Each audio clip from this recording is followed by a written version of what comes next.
If you believe that it's never going to happen for you, you won't take the steps. The breakthrough for me was to accept that I was hopelessly average.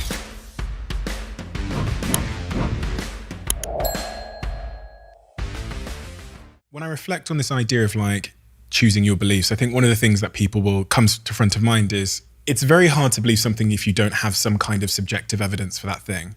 And when I think about my own confidence or my own personal growth, a lot of it came from some type of subjective evidence. So I didn't believe that I could speak in front of people because I'd never done it before. And when I hear a lot of the narrative in the self-development community that there's some narrative in the self-development community that you need to look in the mirror in the morning and say, I am great, I am a millionaire, I am successful. I've never once done that.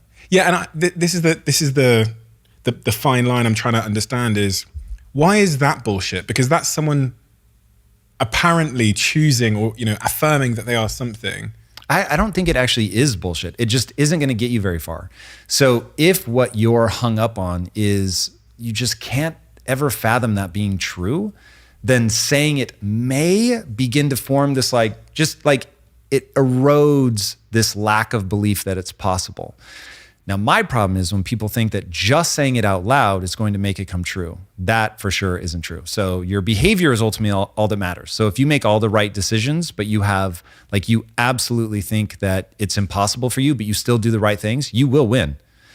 The problem is that if you believe that it's never going to happen for you, you won't take the steps. And so when you look at how hard something is and you get partway down that road and you're like, wow, this is really hard. It's making me confront my insecurities. This does not feel good.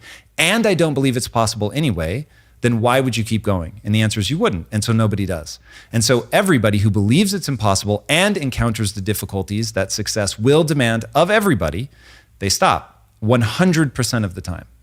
And so by looking at yourself in the mirror and saying, I am a millionaire, I'm a genius, like all this stuff, it may function as some eroding mechanism to those entrenched beliefs that it's never going to happen for you.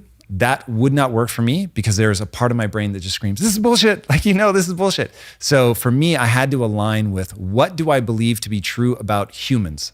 I needed to accept that I was average. That was a huge moment for me because I tried to believe I was special, and either luck of the draw or the fact that I really am average, I've always been around a substantial number of people that are smarter than me or faster than me or stronger than, literally everything, every niche I tried to find, I would always run into somebody better than me. And it was devastating, really devastating.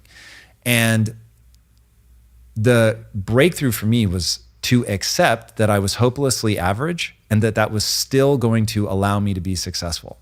And so for me, the breakthrough was reading about the brain, just brain science and understanding brain plasticity.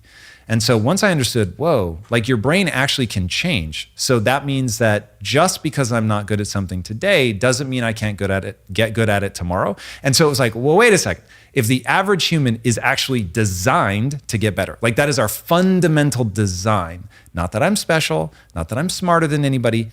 But once I realized, oh my God, that is what the DNA of the human animal is designed to do, is learn and grow from context. And so then it was just okay, word. If you're gonna just focus on being the learner, then get your sense of pride out of being willing to admit what you're not good at and to sit at somebody else's feet and learn.